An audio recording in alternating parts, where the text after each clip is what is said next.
Bonsoir. Rebonsoir Ariane. Bonsoir à toutes et à tous. Rebonsoir à toutes et à tous. Nous étions quittés sur la dernière vidéo sur la visite du médecin qui a donc posé les choses en disant voilà, Didier n'est plus cartésien, c'était le mot que tu cherchais. Voilà. Ce mot, Didier n'est plus cartésien, qu'est-ce qu'il a signifié pour toi à ce moment-là? Alors c'est bien que tu reviennes là-dessus puisque entre les deux vidéos forcément il y a eu des échanges et j'ai eu ce souvenir. Oui, parce qu'on se parle quand même. On se parle. J'ai eu souvenir que le mot cartésien prononcé par ce médecin est venu bien après ce moment-là. En fait, sur le moment, rien n'a été prononcé d'autre que il faut que tu prennes ce petit cachet, c'est un somnifère, t'as besoin de dormir. et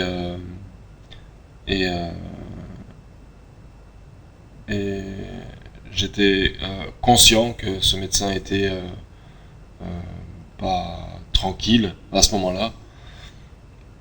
J'avais toujours cette peur à l'intérieur d'une possibilité de psychiatrie. Et j'ai souvenir, je me permets de développer juste un peu, ce moment-là en tout cas, où je suis sorti de cette pièce avec le médecin. J'ai ce souvenir d'avoir demandé expressément à ce médecin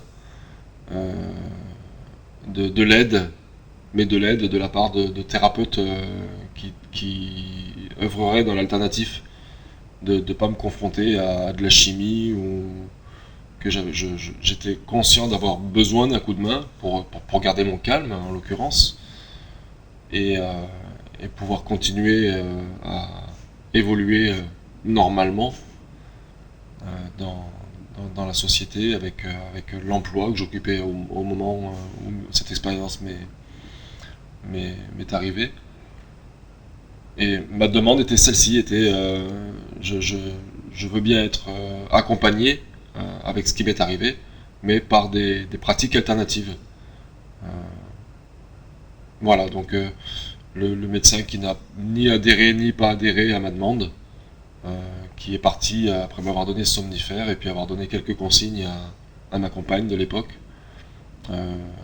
sans que je sois informé de ces consignes, mais enfin peu importe. Voilà. Donc ce mot cartésien est venu bien après, quand j'ai re-rencontré des années après le même médecin que j'avais décidé de ne plus voir parce que j'avais un peu, comme je te le disais tout à l'heure, une dent contre lui. D'accord, donc tu as pris ce cachet? J'ai pris ce cachet. Voilà. Alors oui, j'ai pris ce cachet, puisque c'était sa demande que je le prenne devant lui. Donc j'ai pris ce cachet devant lui. Et une fois qu'il était... Pardon. Est-ce que je peux te demander dans quel état d'esprit tu l'as pris ce cachet? Qu'est-ce qui signifiait pour toi ce cachet? Ce cachet signifiait que le médecin avait estimé que j'avais besoin de dormir. Mais moi, j'étais pas d'accord avec ça. Voilà. Moi, j'étais pas d'accord avec ça. Et ce cachet signifiait aussi un début de prise de chimie, un début de prise obligatoire de chimie. J'étais contraint, selon le médecin en tout cas, d'avaler ce cachet devant lui. Je devais... voilà, j'étais contraint de prendre ce cachet devant lui. C'était pour moi le début aussi d'un traitement.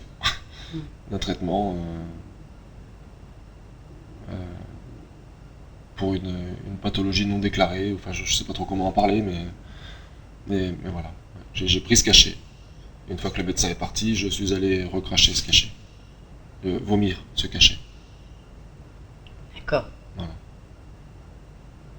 Donc tu n'as pas ingéré ce cachet? Je l'ai ingéré, il m'a fallu aller le vomir. D'accord. D'accord. Tes proches n'ont pas été au courant, je suppose? Que je l'avais vomi? Oui. Si, ma compagne, je l'ai dit à ma compagne. D'accord. Je lui ai dit t'inquiète pas, tout va bien, j'ai vomi le cachet. Pardon. Et quelle a été la réaction par rapport au fait que tu aies Vomi ce cachet. vomi ce cachet? Hmm. Est-ce que tu as senti une Oui, il y a Une eu peur, une une tension, équipe, une tension, oui, bien sûr. Ouais. Et comment toi Mais tu l'as pas d'explication, en tout cas pas de. Une tension non exprimée, verbalement. et comment toi tu as ressenti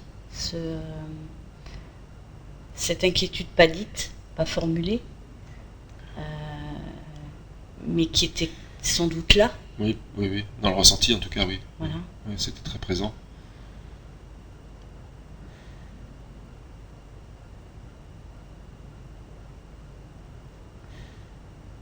Je saurais pas dire. Ça remonte à il y a 14 ans. Il y a des choses quand même qui ont été un peu zappées depuis. Mhm. Je saurais pas dire. Suite à cette visite donc, de ce médecin qui était censé par le biais de se cacher en tout cas canaliser alors je dirais ce trop plein d'énergie peut-être qui pouvait apparaître en tout cas peut-être très proche pour en tout cas quelque chose d'incompréhensible de par le Didier qu'ils connaissaient avant et le Didier qu'ils avaient devant eux.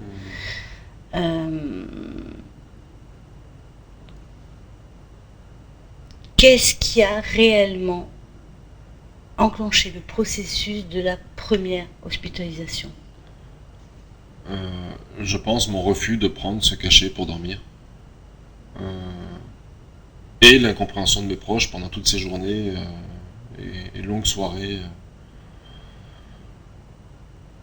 Je sais pas dire mieux. On ne me disait rien. On ne me disait pas, tu sais, si tu prends pas ce cachet, tu risques de te retrouver à l'hôpital parce qu'on va t'y contraindre. Enfin, il n'y a jamais eu de rapport de ce genre. Rien n'a été jamais verbalisé sur cette nécessité. Ils ne m'ont jamais, mes proches ne m'ont jamais parlé de leur ressenti et de ce qu'ils envisageaient pour moi ou pour eux en l'occurrence, mais de ce qu'ils envisageaient en tout cas, j'en ai jamais eu une connaissance. Ils n'en ont jamais parlé. Voilà, tout s'est passé dans le ressenti.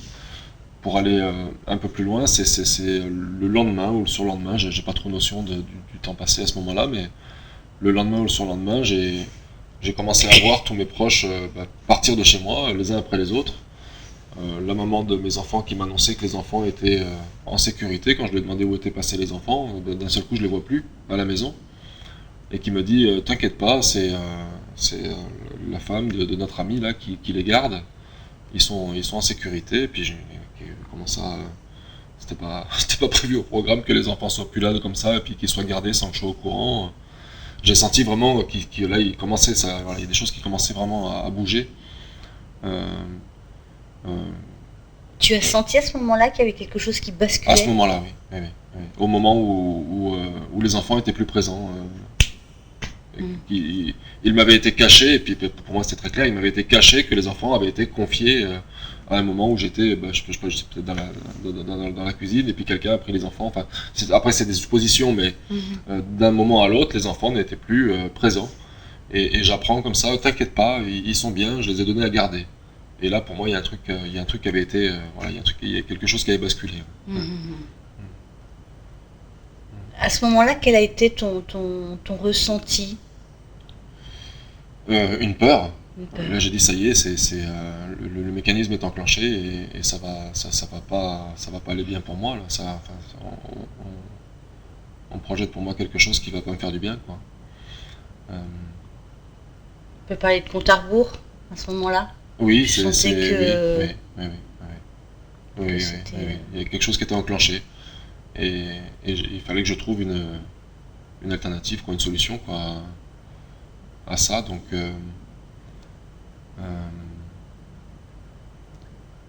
l'impression que j'avais sur le moment, très très forte, c'est que si jamais j'avais accès à la psychiatrie à un moment donné, j'en sortirais jamais. Ça, c'était vraiment très présent. Que si on me mettait dans les mains de médecins, je, je, je ne sortirais jamais de ce système psychiatrique. J'allais y passer le reste de mes jours, en tant que légume. C'est la vision, en tout cas, que j'avais à ce moment-là. Donc, une peur en relation, en adéquation avec cette vision assez terrifiante. Est-ce que là, ta perception, elle a changé? Est-ce que Oui, là, il y a eu urgence pour moi à sauver ma peau. À me sauver d'ailleurs, à sauver ma peau en tout cas, oui, oui, oui. Je n'étais plus du tout dans le besoin ou l'envie d'expliquer ce qui m'était arrivé, mais il y avait un retour à une autre forme de réalité qui dit que bah, là, ça craint du boudin, quoi. Pardon, excusez-moi. Ouais, oui, il y a eu un basculement, oui. C'était pour moi, là, l'urgence maintenant, c'était plus d'expliquer le tout amour ou quoi que ce soit à mes proches concernant mes compréhensions, mes propres compréhensions, qui visiblement ne pouvaient pas être peut-être assimilées ou comprises ou intégrées, ou enfin peu importe, qu'il y a quelque chose de l'ordre de ici, maintenant, là, il y a un truc qui sent pas bon pour moi, et il faut que je trouve une solution. Ouais. est-ce que dans ce moment-là, même si ta perception avait changé, est-ce qu'il y avait une notion quand même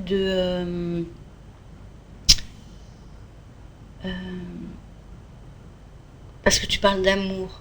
Dans ton expérience, tu parles de vraiment l'amour que tu as pu comprendre, assimiler, vivre dans chacune de tes cellules. Est-ce qu'à ce moment-là, l'amour est encore présent? Est-ce qu'il y avait une notion de... Oui, oui. D'accord. À aucun moment, tu t'es dit, je leur en veux. Non. D'accord. Il y avait une notion de peur de ce qui pouvait t'arriver, mais aucunement une notion de...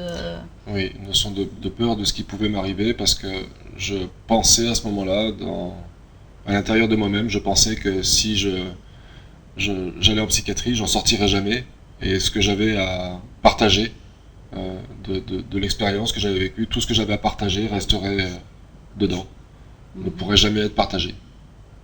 D'accord. Est-ce que tu peux aller plus loin dans ton explication et nous dire quel a été ton moyen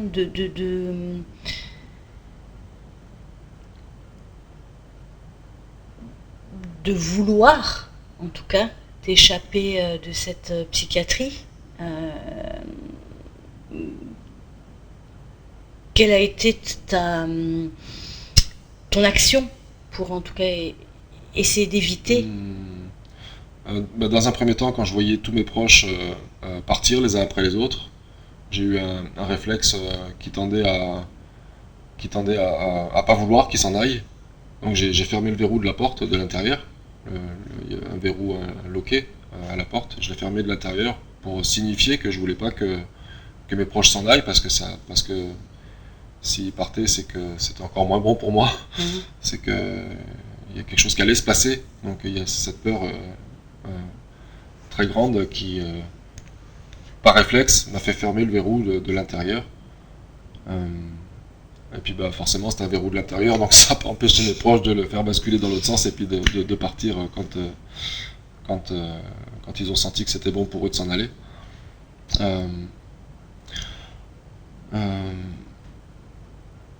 J'ai le moyen, donc du coup c'était la question, hein, donc le moyen de partir, bah, c'était de partir.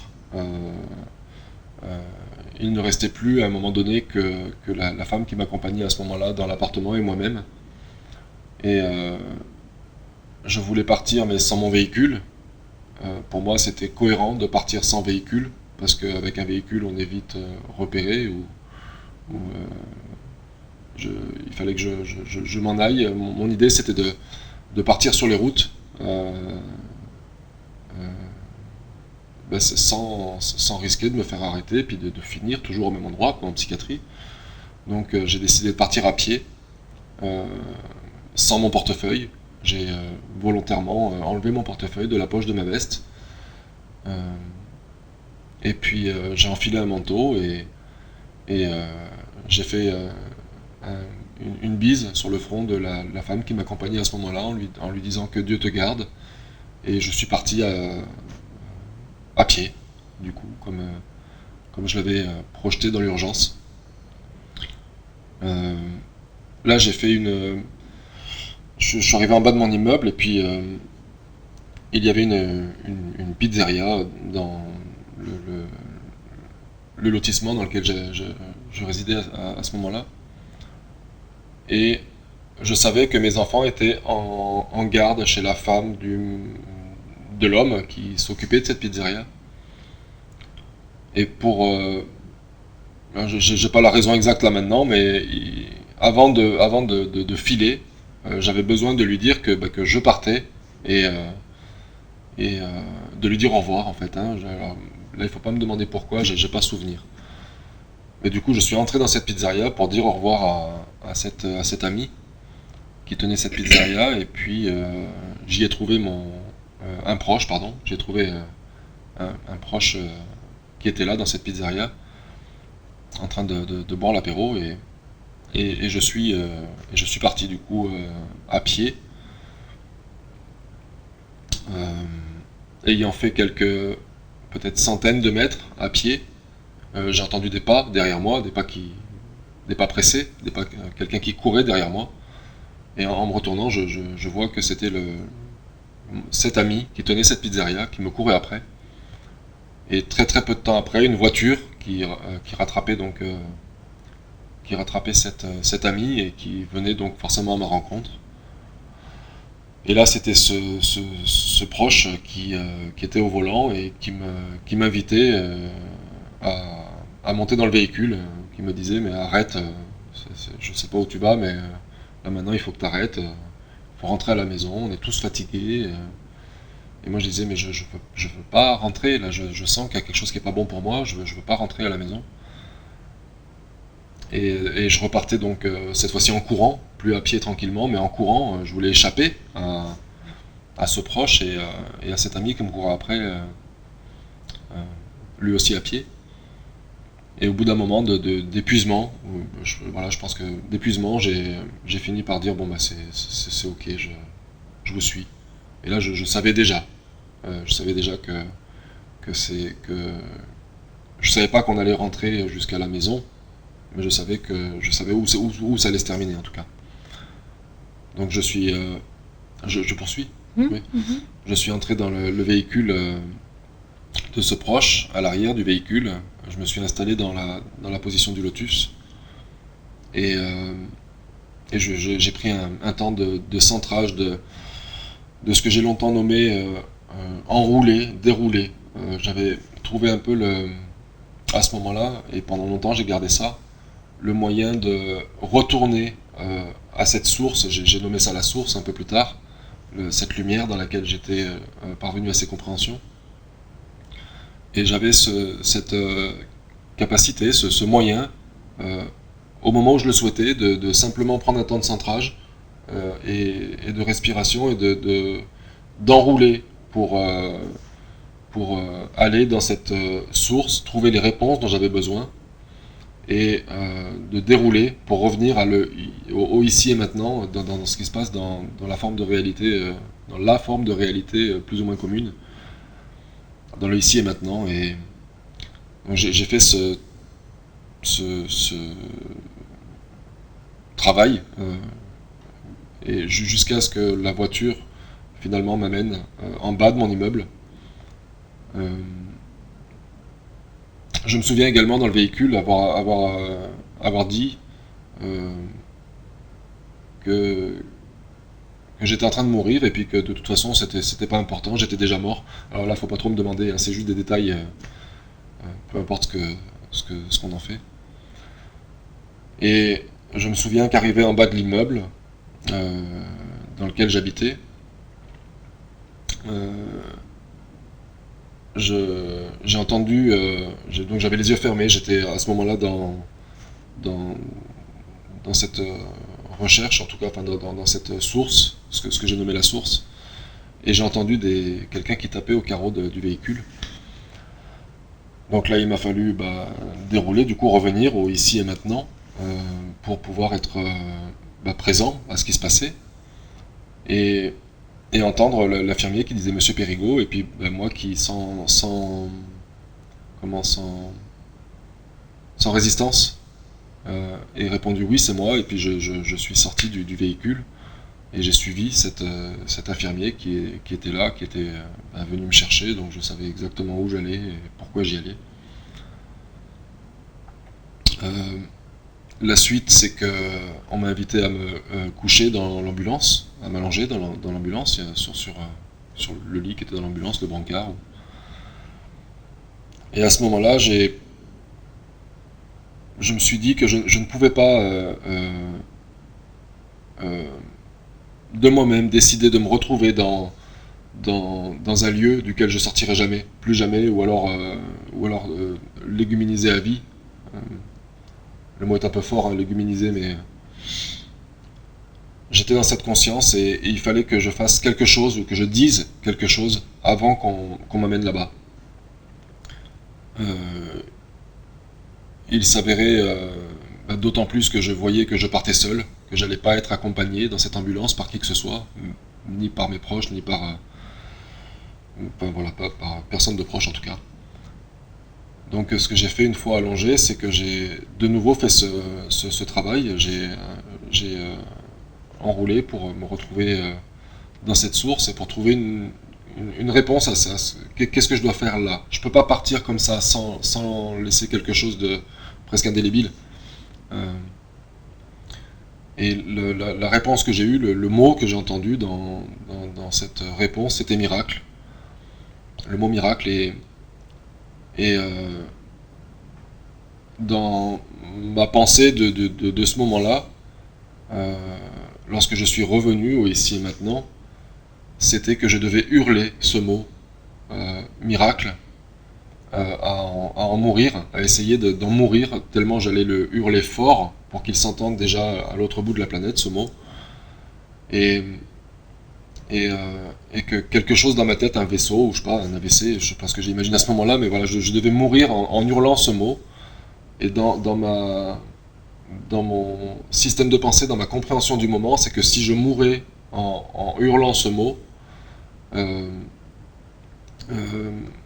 alors la suite, dans ma vie après la vie, quelque part dans quelque chose de complètement éthéré, dans l'énergie en tout cas, de retour dans l'énergie commune, dans cette énergie d'amour, je serais sans doute plus utile que léguminisé dans un hôpital psychiatrique. Et donc c'est ce que j'ai fait. J'ai hurlé ce mot miracle à vouloir en mourir, en me disant que ce miracle pourrait être accompli au moment où je serais dans quelque chose de l'ordre de l'énergie d'amour, d'éthéré, et que ce miracle représentait la paix dans le monde, simplement l'avènement de la paix dans le monde. Et quand je me suis rendu compte que ça le faisait pas, que je mourrais pas, j'ai fini par arrêter de hurler le mot miracle, la porte de l'ambulance s'est refermée et nous sommes arrivés donc jusqu'à l'établissement psychiatrique où plusieurs infirmiers sont venus me chercher à l'ambulance, m'ont traîné de force, je n'opposais aucune résistance, mais il y avait une sorte d'urgence de leur côté aussi à m'accueillir, à m'accueillir en leurs locaux, et on m'a amené dans une chambre d'isolement, ce qui s'appelle une chambre d'isolement en hôpital psychiatrique, une chambre où on est calfeutré, où il y a la seule chose qui soit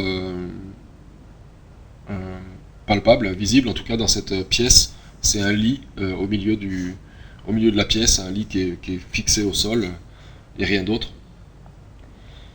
Là on m'a couché sur ce lit avec pas mal de muscles, même s'il n'y avait pas de résistance de nouveau. Je comprends, j'accepte, je pardonne. C'est ce que j'avais dans ma tête à ce moment-là. Je comprends, j'accepte, je pardonne. Et On m'a donc entravé les chevilles, les poignets, le ventre, en étant bien évidemment allongé sur le dos. Et puis, j'ai vu arriver la piqûre, donc je ne sais pas ce qu'ils m'ont injecté, mais voilà, c'était la première bonne dose de chimie que j'allais recevoir durant tout ce qui a suivi comme parcours. Et de nouveau, je me suis dit que je ne pouvais pas me laisser endormir sans prononcer quelque chose. Enfin, un peu comme s'il fallait que je laisse une trace de, de, de mots forts. Enfin voilà, le mot qui m'est venu c'était zen. C'est le mot que j'ai dit avant que les infirmiers sortent de la chambre et éteignent la lumière, en me laissant seul dans cette pièce une fois cette injection réalisée. Et puis, je n'ai jamais, avant ce moment-là, pu dormir. Je n'avais jamais pu dormir sur le dos. J'ai toujours dormi toute ma vie et j'ai dormi allongé sur le ventre ou en position fétale. Et c'était super inconfortable pour moi d'être comme ça sur le dos, complètement ficelé à ce lit. Et donc j'ai pris la décision d'arracher une entrave. Je voulais pouvoir me mettre sur le côté pour dormir. Et c'est ce qui s'est produit. Alors là, il ne faut pas me demander par quel miracle ça a pu se produire, mais j'ai réussi à faire céder une entrave et à me mettre un petit peu sur le côté. Et puis là, l'injection a fait son effet.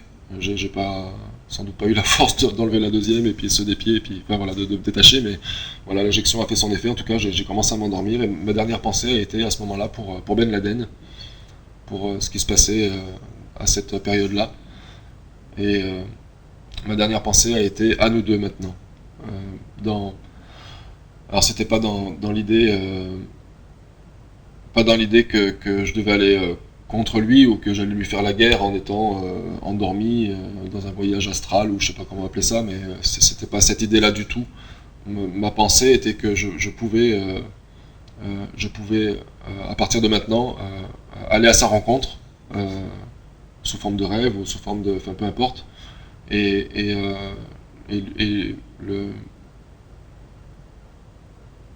partager avec lui cet amour que je voulais transmettre au monde entier, que je pouvais le partager à lui, cet amour pour qu'il n'arrive pas de catastrophe à l'homme, comme c'était plus ou moins envisagé en tout cas par les médias, hein, j'entends. Et puis là, plus rien. Et là, plus rien pendant plus de 3 semaines. J'ai un trou noir, un trou noir de plus de 3 semaines à partir de ce moment-là. Plus aucun souvenir de quoi que ce soit pendant 3 semaines. C'est encore le cas à l'heure actuelle. Je n'ai pas souvenir du tout.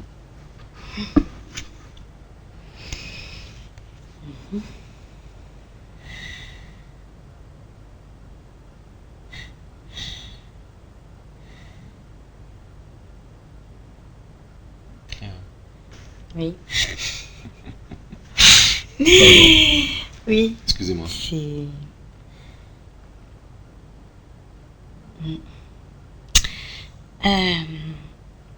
difficile d'enchaîner derrière ce récit. C'est d'autant plus difficile, même si moi je l'ai pas vécu, mais de se dire que tu avais tout le temps cette conscience, voilà, de savoir où tu allais, voilà, et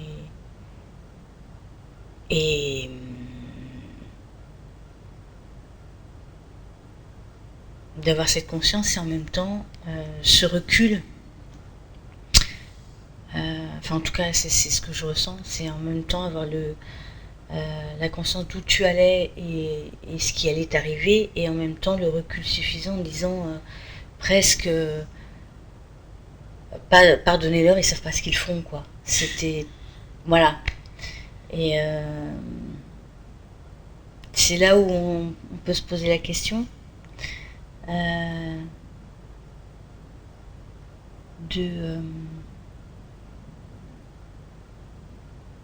qui était réellement conscient à ce moment-là. Voilà, quelle est la conscience